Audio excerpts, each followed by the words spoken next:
10.668 metros sobre el mar de Japón.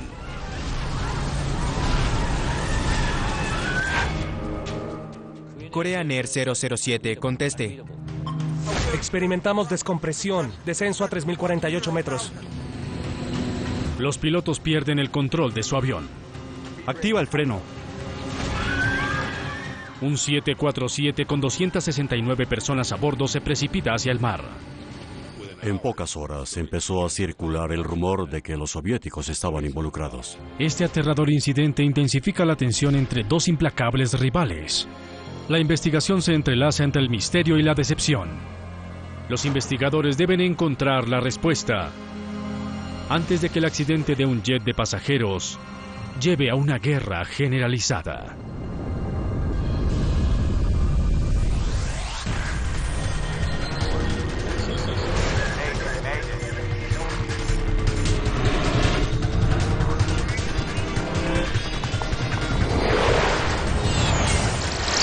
Catástrofes aéreas.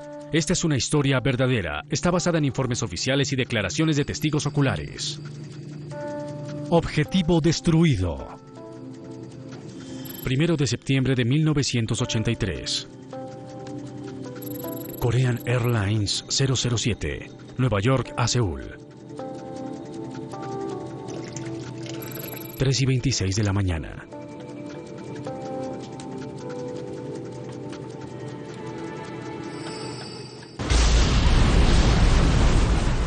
Descenso de emergencia. Pónganse la máscara sobre la nariz. Ajusten la correa de la cabeza. Pónganse la máscara sobre la nariz y ajusten la correa de la cabeza. Descenso de emergencia.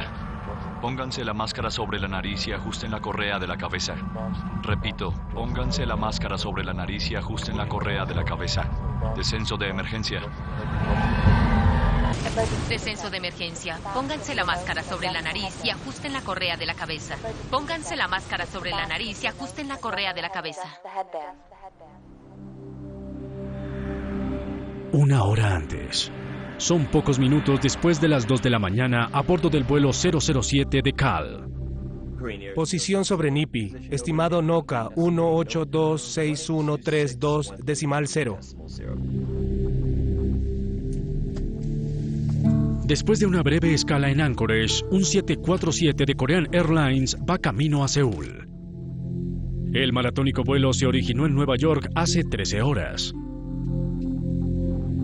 El capitán Chun Byung-in tiene cerca de 11 años de experiencia volando con Korean Airlines. Antes sirvió 10 años en la Fuerza Aérea Coreana. Este tramo del vuelo es un viaje de 6.100 kilómetros sobre el Pacífico Norte. Cuando el avión ya está en el aire, es muy poco lo que los pilotos deben hacer. Damas y caballeros, pronto serviremos desayuno antes de aterrizar en Gimpo, dentro de unas 3 horas.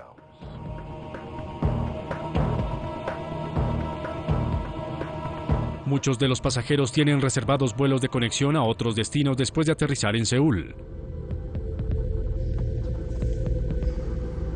Mary Jane Hendry se dirige al Japón a empezar una nueva vida. Mi hermana Mary Jane tenía un nuevo trabajo. La había contratado a una compañía de autos. Era exactamente el tipo de persona que necesitaban para su compañía en Tokio.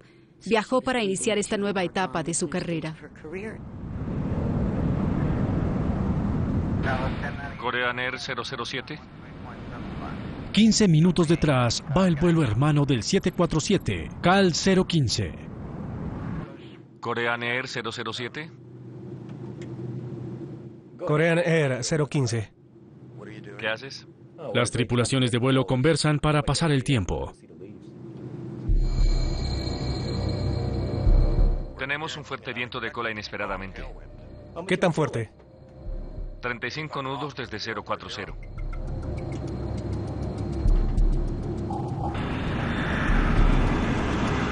En un esfuerzo por ahorrar combustible, la tripulación decide llevar el avión a una mayor altitud.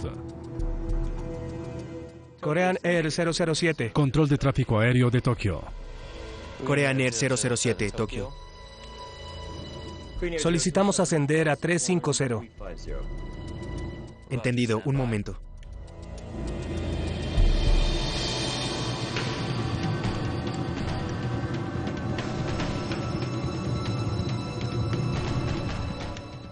Korean Air 007, ascienda y mantenga el nivel de vuelo 350.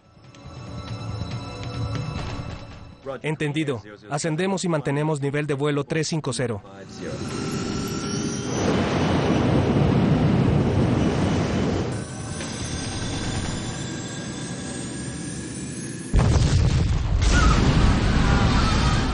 Luego, sin ninguna advertencia, el avión se sale de control. ¿Qué pasó? Retarda válvulas de regulación.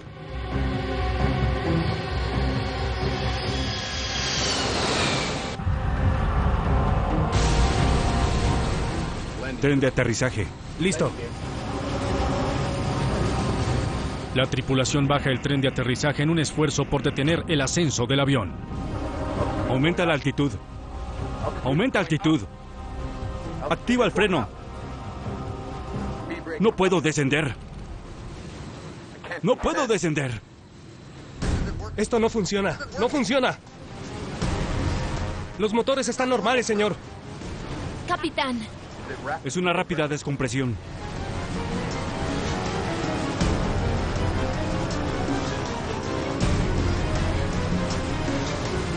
Control de tráfico Tokio. Korean Air 007. Korean Air 007, Tokio. Experimentamos descompresión. Descenso a 3048 metros. Korean Air 007. Chequeo radial en 10048. En estado de alerta. En estado de alerta. Korean Air 007, Tokio.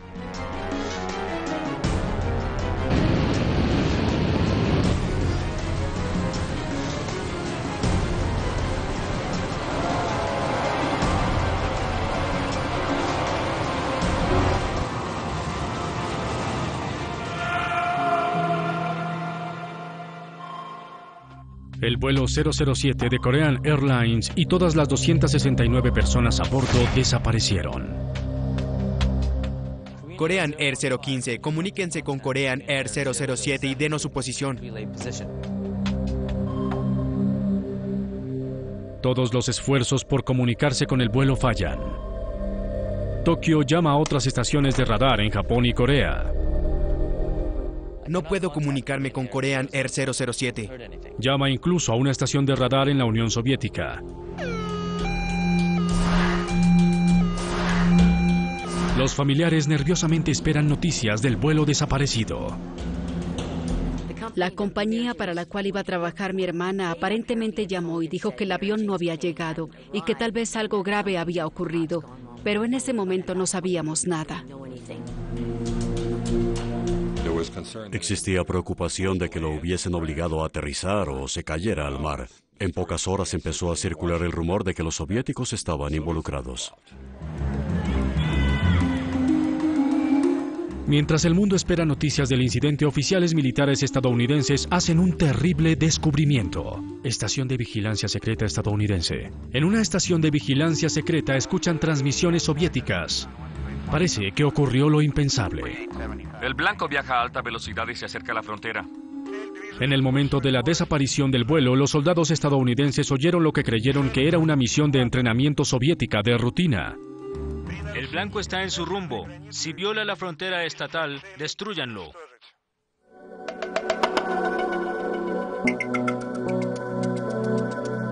No parece posible que los soviéticos derriben un avión de pasajeros. Pero los oficiales estadounidenses tienen dudas. A la mañana siguiente, el secretario de Estado estadounidense, George Shultz, hace una declaración directa. Estados Unidos reacciona con repulsión a este ataque. La pérdida de vidas parece ser profusa. No encontramos ninguna justificación para este acto atroz. Sencillamente no era posible. ¿Cómo pudieron morir todos? ¿Qué dice? Tuvo que haber alguna razón. 1983 es el auge de la Guerra Fría. Rusia y gran parte de Europa Oriental están unidas por la ideología comunista. Gobernada con mano de hierro, la Unión Soviética está enfrentada en una enconada lucha política con Occidente. Las relaciones eran malas, pero nadie sabía qué tan peligrosas eran. Inicialmente, los oficiales soviéticos niegan responsabilidad por el desastre de Kal. La versión de Moscú fue: el avión apareció, lo interceptamos, intentamos que aterrizara, pero no lo hizo, desapareció. Pero pronto se retractan y dicen la verdad. Un avión caza soviético derribó el avión. Sin embargo, insisten en que el ataque fue justificado. Según los soviéticos, era un avión espía, equipado con instrumentos, cámaras, grabadoras. La Unión Soviética afirma que el vuelo 007 violó espacio aéreo altamente restringido, bajo órdenes del gobierno estadounidense. Pero Estados Unidos insiste en que Kal 007 era un vuelo de pasajeros de rutina. La polémica solo aumenta la tensión política. En términos de una guerra de disparos, lo más cercano que llegamos fue ese año, tanto antes como después, cuando ambos lados, pero especialmente el soviético, esperaban un ataque. El desastre de Kal haría peligrar las conversaciones de desarme nuclear de la OTAN. Los soviéticos finalmente se retirarían. La amenaza nuclear crece. Bajo tales circunstancias, la necesidad de una investigación imparcial es urgente. Las Naciones Unidas convocan a la Organización de Aviación Civil Internacional. La Organización de Aviación Civil Internacional ofrece un equipo de investigación imparcial que maneja a todas las partes involucradas. Kaj Frostel se une al equipo internacional de investigadores que tratará de descubrir la verdad tras la destrucción del vuelo 007. Con dos superpotencias enfrentadas, están bajo presión para encontrar respuestas y hallarlas rápido. Queremos respuestas. El plan de vuelo de Kal 007 debió mantenerlo bien alejado del espacio aéreo soviético. O lo derribaron sobre aguas internacionales o el vuelo se desvió de su rumbo. Descifrar cuál de estas hipótesis es la correcta es la prioridad para los investigadores, pero afrontan un inmenso obstáculo. Las cajas negras del avión todavía están desaparecidas. La falta de grabadoras de información de vuelo y de voz de cabina de mando es muy significativa en una investigación. Los estadounidenses unen fuerzas con Corea del Sur y Japón en la búsqueda de los dispositivos cruciales. Pero las tres naciones aliadas no son las únicas que buscan. El 1 de septiembre recibimos la orden de ir al lugar del siniestro y participar en la búsqueda del Boeing 747. Se inicia una carrera para encontrar las cajas negras. Los estadounidenses saben que quizá nunca conozcan la verdad si los soviéticos encuentran las cajas primero. Cada parte acusa a la otra de trucos desleales. Estados Unidos se quejó de que los soviéticos pasaban al lado de sus buques y soltaban dispositivos falsos para producir impulsos sonoros bajo el agua y desviar los rastreadores del verdadero dispositivo. Los soviéticos afirman que el vuelo 007 volaba en espacio aéreo soviético sobre la isla Sakhalin cuando lo derribaron. De ser eso cierto, la aeronave estaba muy desviada de su corredor aéreo designado, una ruta conocida como R-20. A través del Pacífico Norte hay varias rutas rotuladas, y la R-20 era la más cercana al espacio aéreo soviético. Su sobrenombre era Ruta Roja 1, era la más cercana. Se sabía que era una ruta en la cual las precauciones adicionales eran indispensables. Los investigadores encuentran su primer indicio de que si la tripulación volaba en espacio aéreo restringido, no lo sabía. Las coordenadas que informaban lo situaban en su rumbo. El controlador de tráfico aéreo de Tokio, que se comunicó por última vez con el vuelo 007, les dice a los investigadores que todo parecía normal. Korean Air 007, posición sobre Nipi, estimado NOCA 1826132.0. La tripulación informó que volaba por la ruta R-20. Pero igual que todos los demás vuelos sobre el Pacífico, el 007 estaba fuera del alcance del radar de Tokio. El controlador solo dependía de los pilotos para verificar su posición. Tal vez estuvieran equivocados respecto a su localización. Esa posibilidad se hace más probable cuando los investigadores hablan con la tripulación del vuelo de Korean Airlines, que iba minutos detrás del vuelo 007. ¿Qué conversó con el 007? El capitán del segundo vuelo recuerda una extraña conversación con la tripulación del 007. Tenemos un fuerte viento de cola inesperadamente. ¿Qué tan fuerte? 35 nudos desde 040. Viento de frente de 15 nudos. ¿Podía tener un viento de frente si estaba aquí? Sería casi imposible que un vuelo tuviera un viento de cola y el otro un viento de frente. Hay algo que no concuerda. Pero con la caja negra aún desaparecida, los investigadores no tienen manera de saber en dónde estaba realmente el CAL 007 en el momento de esa conversación. Era muy difícil, sin tener la información directa que, como investigador de accidentes, normalmente yo tendría. Frostel recibe más información de una fuente insólita, los militares estadounidenses. En una acción inusitada, los oficiales estadounidenses comparten información de vigilancia secreta de la noche en la cual se derribó el avión.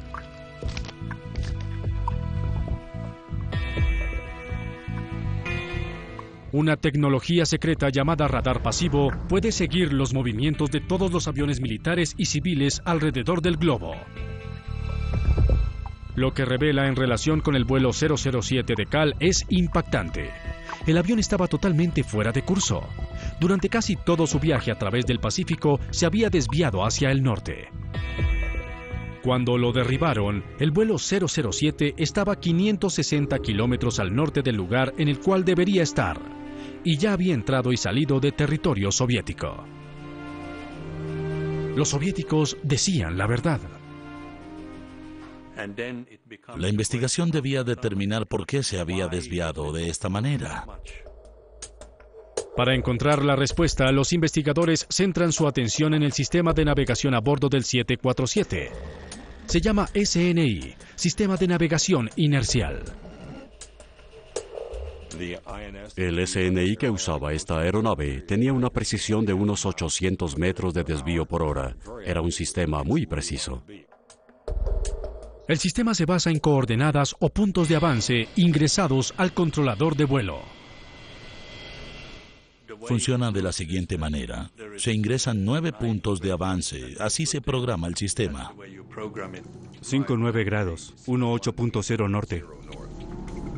Los puntos de avance son esencialmente coordenadas GPS, que tienen nombres de una palabra como Betel, Niva o Nipi. El SNI del vuelo 007 debió programarse para encontrar y seguir esos postes indicadores electrónicos hasta Seúl.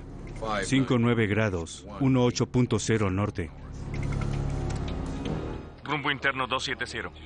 Quizá hubo algún cambio de última hora en el plan de vuelo. Kag Frostel escucha la conversación previa al vuelo entre la tripulación y la torre de control de Alaska. Korean Air 007, asciende y mantenga nivel. 37, gire a la derecha en 010.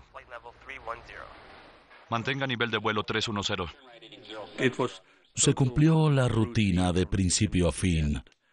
No hubo nada excepcional en el despegue, ni en el carreteo, ni en la preparación para el vuelo.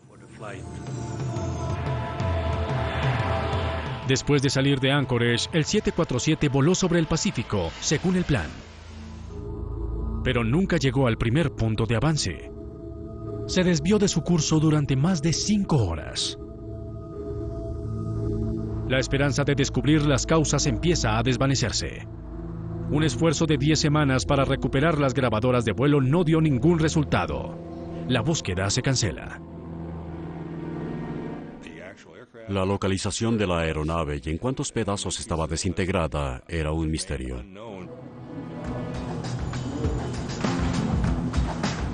Con la investigación paralizada, Frostel acude a los fabricantes del avión. Estados Unidos y la Boeing ofrecieron simular la ruta del vuelo 007 de Korean, la que conocíamos. Fuimos a la Boeing en Seattle y allí se llevó a cabo la simulación. Punto de avance número 2, 59 grados, 18.0 norte. Seguir los pasos del vuelo 007 en un simulador les deja unas pocas posibilidades. Un error al ingresar las coordenadas en el SNI. 60 grados, 47.1 norte. Normalmente, el copiloto ingresa los puntos de avance y el capitán confirma el ingreso de los dígitos correctos. 60 grados, 47.1 norte, revisado. Un error de programación del SNI a la salida podría haber llevado al avión sobre la Unión Soviética. Intentemos el vuelo en modo de navegación. Una segunda posibilidad menos probable. La tripulación, después de programar el sistema de navegación inercial, olvidó activarlo. Después de despegar de Anchorage, la aeronave debió usar una orientación magnética constante para llegar a la ruta. Es el procedimiento normal iniciar un vuelo usando una orientación de compás magnético para la dirección. Después del despegue, los pilotos deben activar el sistema de navegación para que éste encuentre el primer punto de avance. Y si se dejó en esa orientación magnética constante, voló sobre el espacio aéreo soviético. La orientación magnética hubiera mantenido el avión en la dirección correcta, pero una ruta muy diferente de la programada. El capitán Shun era un piloto destacado, con años de experiencia. Olvidársele activar el piloto automático en el modo SNI era un error inconcebible.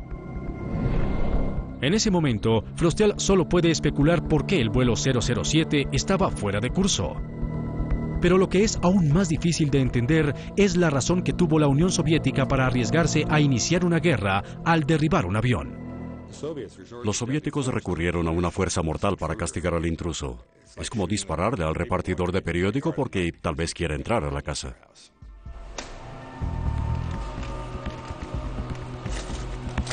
¿Qué provocaría esta reacción de los soviéticos? Los investigadores reciben su respuesta del ejército estadounidense. Aunque el vuelo 007 no estuviera de espionaje esa noche, sí volaba otro avión espía. Un RC-135 de la Fuerza Aérea de Estados Unidos. Le hacían seguimiento a un RC-135 que hacía figuras en 8 muy lentamente, con sus equipos listos para captar una prueba de misiles soviética. El avión espía estaba cerca de la frontera soviética en el paso de la aeronave de Kal.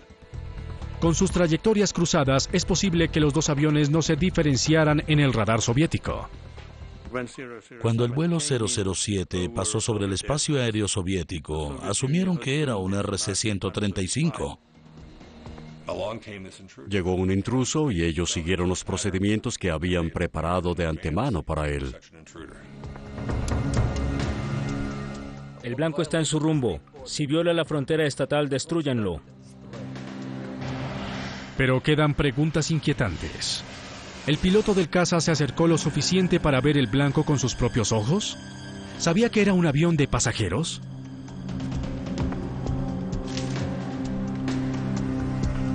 Se niegan las solicitudes para hablar con el piloto del caza, Gennady Osipovich. En el momento esas preguntas quedan sin respuesta. En diciembre de 1983, menos de 4 meses después del desastre, OACI, Organización de Aviación Civil Internacional, entrega los resultados de la investigación. Sin tener pruebas contundentes, el informe concluye que el vuelo 007 entró al espacio aéreo soviético por accidente debido a un error del piloto al manejar el sistema de navegación. Diría que es la mejor conjetura con base en todo el trabajo y la información que teníamos en 1983. Que ellos dedujeran que el avión estaba ahí por accidente no era la respuesta que queríamos oír. Creíamos que se debía hacer una investigación más exhaustiva. La clave de este misterio sigue encerrada dentro de las cajas negras del avión, las cuales, según se asume, están perdidas para siempre bajo el mar.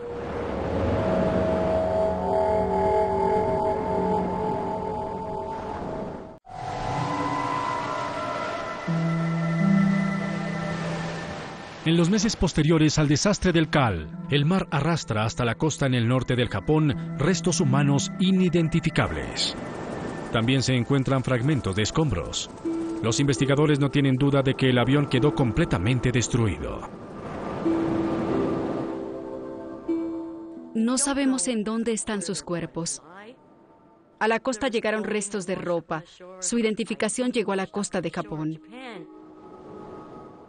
Bueno, por lo menos teníamos algo. Igual que las familias de las víctimas, los investigadores no tienen idea clara del lugar en el cual cayó el vuelo 007. Pero hay algunas personas que sí lo saben.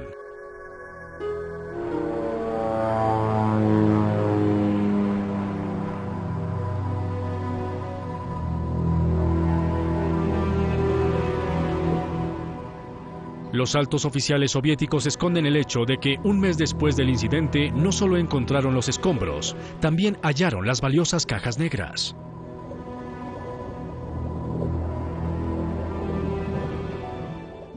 Había muchos escombros en el lugar. Los destaparon con sus propias manos, hasta que finalmente encontraron las cajas negras. Había 2.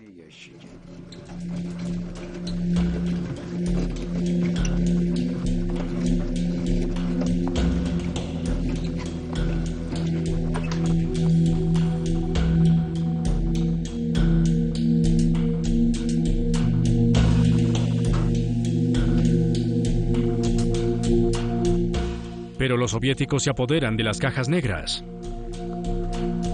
La información se mantiene en secreto.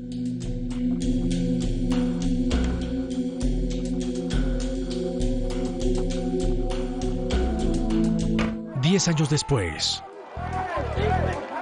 cuando el cambio de década trae un jubiloso fin a la Guerra Fría, el Glasnost marca el comienzo de un nuevo espíritu de apertura en Rusia.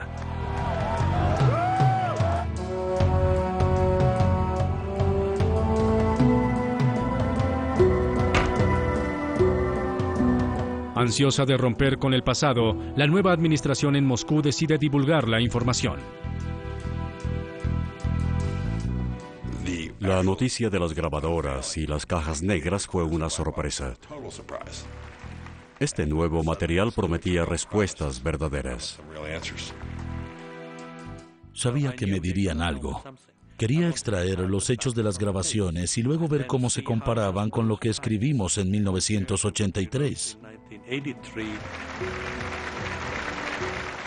En 1992, durante una ceremonia oficial en Seúl, el líder ruso Boris Yeltsin entrega las grabadoras de vuelo esperadas durante tanto tiempo.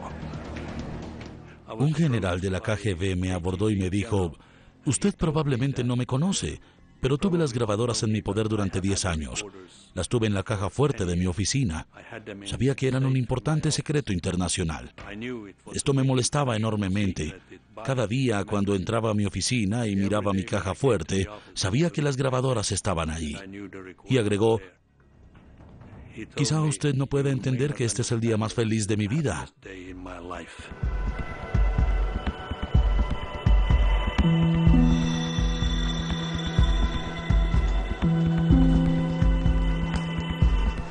Le piden a Kaj Frostel dirigir el nuevo equipo de investigadores con sede en París. Y como clara indicación de que los tiempos han cambiado, Vladimir Kofman, experto ruso en aviación, es uno de los integrantes del equipo. Recuerdo que en esa época trabajaba con el Instituto Civil de Aviación como investigador de accidentes aéreos. Esta era una investigación internacional, la cual requería un trabajo arduo, ya que era de muy alto nivel.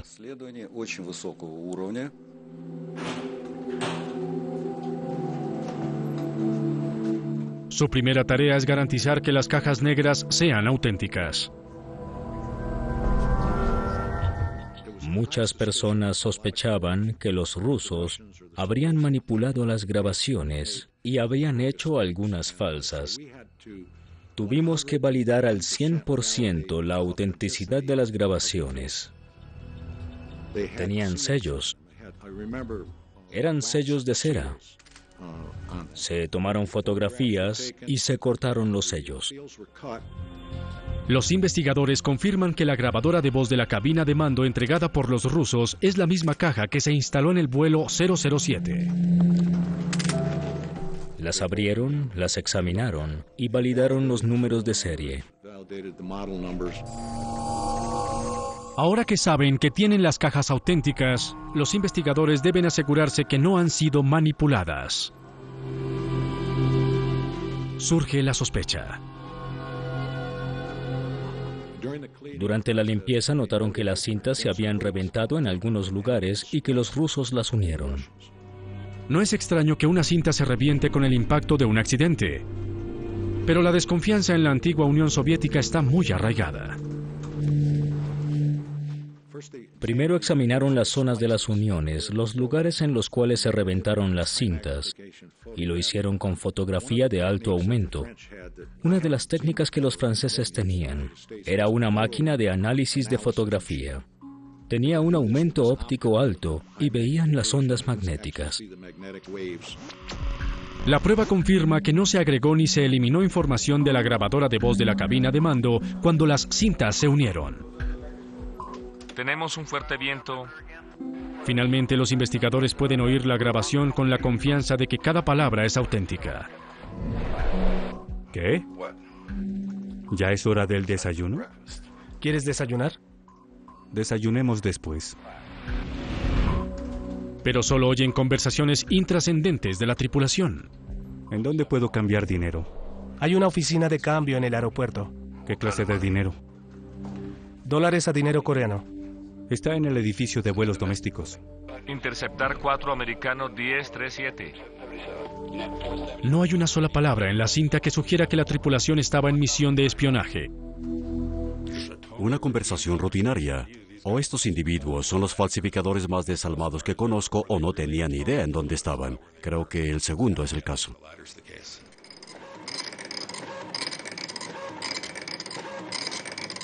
No parece probable que el vuelo 007 de Cal estuviera en una misión de espionaje, pero lo sorprendieron volando sobre territorio soviético.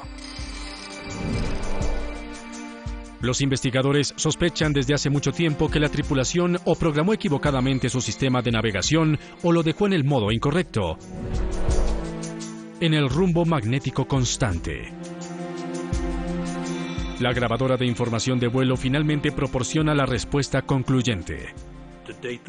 La información reveló que poco después del despegue de Anchorage, la aeronave estuvo en rumbo magnético constante hasta el final. Es decir, no había ninguna desviación en el rumbo magnético.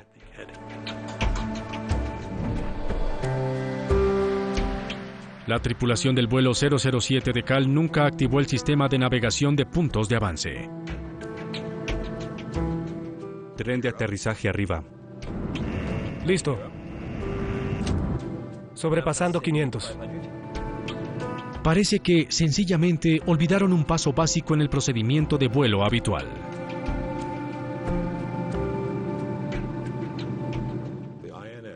El SNI funcionaba bien. Estaba cargado y registraba la ruta en la cual se suponía que estaban. Pero el piloto automático no seguía las instrucciones. Seguía un modo de compás. ¿Solo les dicen dónde están? Los investigadores descubren que aunque el avión seguía un curso de compás y no los puntos de avance, la computadora seguía mostrando sus puntos de avance previstos, aunque el avión no estaba ni siquiera cerca. Korean Air 007, posición sobre NIPI, estimado NOCA 1826132.0.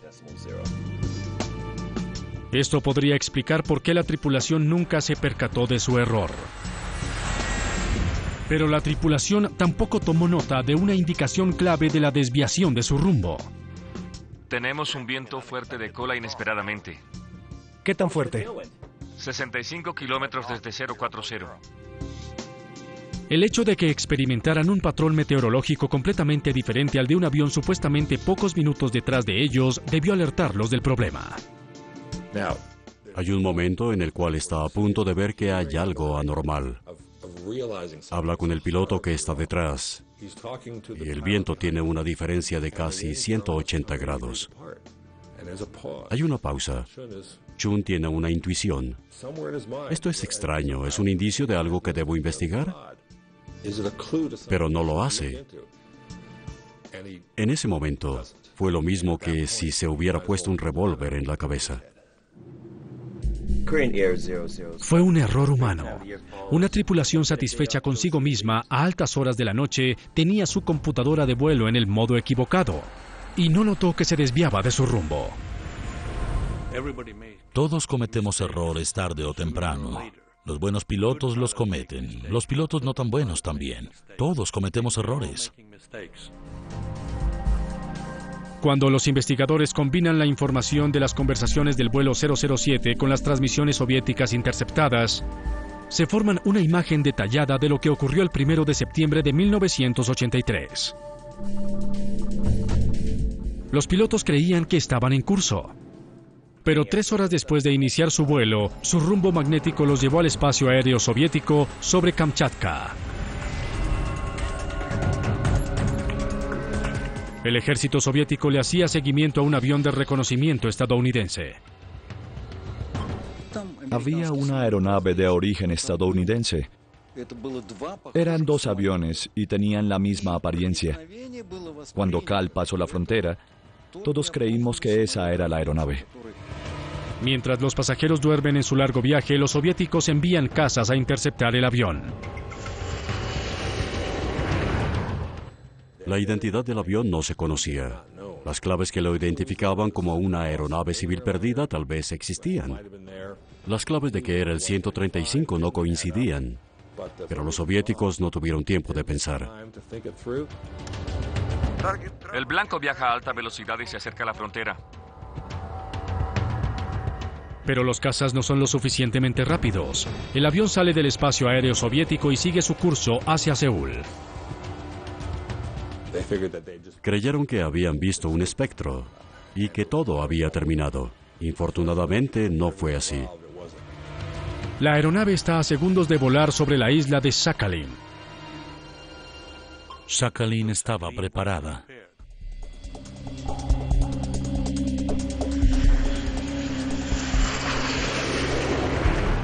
El vuelo 007 de Cal entra al espacio aéreo soviético por segunda vez. Damas y caballeros, pronto serviremos desayuno antes de aterrizar en Kimpo, dentro de unas 3 horas. El blanco viaja a alta velocidad y se acerca a la frontera. El blanco está en su rumbo. En este momento lo estoy viendo frente a mí. El mayor Gennady Osipovich, el piloto de caza principal, hace contacto visual con el vuelo 007. Hagan disparos de advertencia. Pero los disparos de advertencia pasan inadvertidos. Posición de ataque.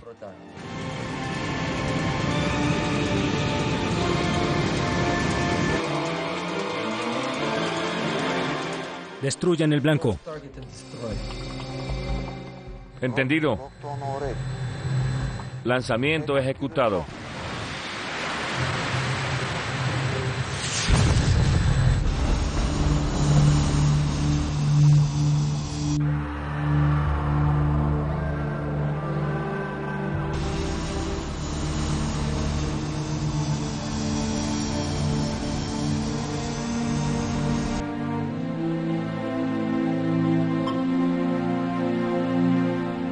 Blanco destruido. El piloto del caza creyó que el 747 era un avión espía enemigo. Este piloto demoró casi una década después de derribar el vuelo 007 de Cal para contar su lado de la historia.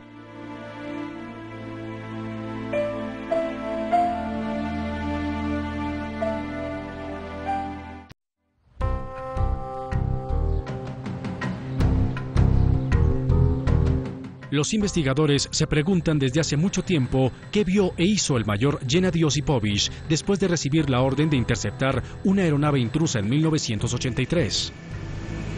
Después de casi 10 años y del colapso del régimen comunista, finalmente cuenta su lado de la historia. Parecía un avión civil. Había una luz intermitente en su cola y en su parte superior. Cualquier avión se podía disimular así. Por lo tanto, no lo pensé dos veces.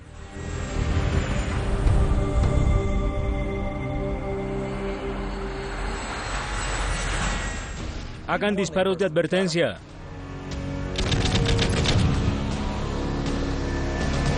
Cuando hay disparos de advertencia, generalmente incluyen rastreadores, que son como bengalas, y se ven fácilmente.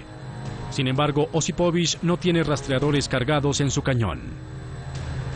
Se suponía que cargaran rastreadores, pero en los últimos 6 meses no había llegado ninguno. Pero aún sin los rastreadores, Osipovich cree que la tripulación del 747 debió verlo. Cuando los alcancé, yo volaba así y él así. ¿Cómo no se volteó y me vio? Yo volaba con luces, de acuerdo con el protocolo. Debió verme. Y luego una horrible coincidencia sella el destino de 269 personas a bordo del vuelo. Solicitamos ascender a 350. Korean Air 007, ascienda y mantenga el nivel de vuelo 350. Como un auto que va montaña arriba, un avión en ascenso desacelera. Pero el piloto de caza que sigue al 747 lo interpreta como una maniobra evasiva. Disminuyó su velocidad para que yo lo pasara o cayera. Una de las dos. Por eso supe que era un intruso enemigo. Se convenció de que no era un avión civil y de que él estaba en peligro. Mi único pensamiento era alcanzar y detener. Para eso nos entrenaron. Me quedé un poco atrás e hice una maniobra de serpiente. Dejé alguna distancia entre los dos, porque de lo contrario los cohetes no hubieran alcanzado su blanco. No había tiempo. La aeronave se acercaba a aguas internacionales. Posición de ataque. Entendido, lanzamiento ejecutado. Osipovich dispara 2 misiles aire-aire. Se desplazan a 2.000 kilómetros por hora hacia la aeronave. Uno explota cerca de la cola, dañando controles y líneas hidráulicas vitales. La ojiva hace un agujero en el fuselaje, causando una rápida descompresión de la cabina. Vi la primera explosión debajo de la cola y eso fue todo. Las luces del intruso se apagaron y yo me fui a casa. Descenso de emergencia. Pónganse la máscara sobre la nariz y ajusten la correa de la cabeza. Pónganse la máscara sobre la nariz y ajusten la correa de la cabeza. El tiempo que tardaron en despresurizarse indica hasta cierto punto que el agujero tenía aproximadamente 17 metros cuadrados. La tripulación logró volar el avión deteriorado durante varios minutos. Después del impacto del misil, la aeronave ascendió a nivel de vuelo 380. Luego descendió a una velocidad aproximada de 2 kilómetros por minuto. La aeronave deteriorada se precipitó hacia el mar de Japón con los pasajeros en su mayoría tal vez aún conscientes.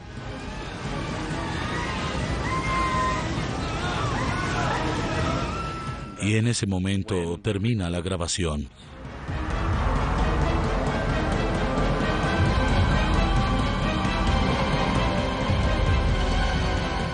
Dedujimos que en ese momento se desintegró.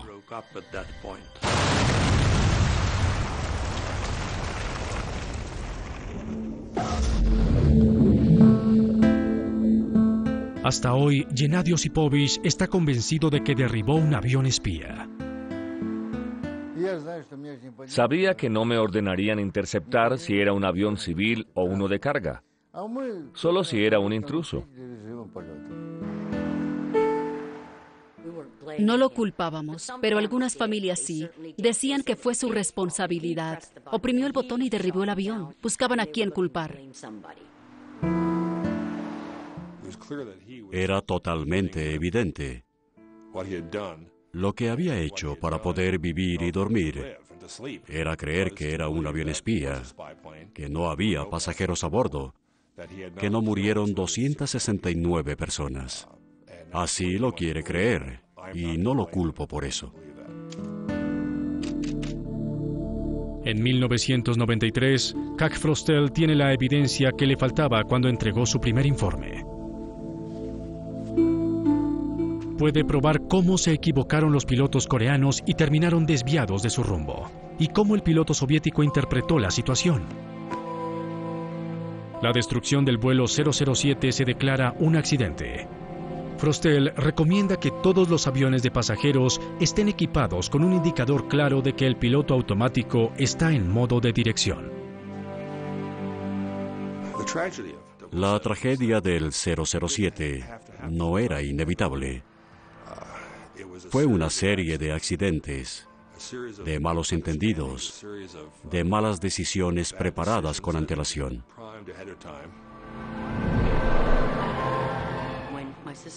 Cuando mi hermana se despidió en el aeropuerto, me abrazó muy fuerte. Y yo le dije, Mary Jane, siento como si no te fuera a volver a ver jamás. El vuelo 007 de Corean afectó mi vida considerablemente. Es un evento que siempre ha estado cercano a mi corazón. Fue muy triste para mí. Durante estos años, mi compasión y condolencias han acompañado a las familias.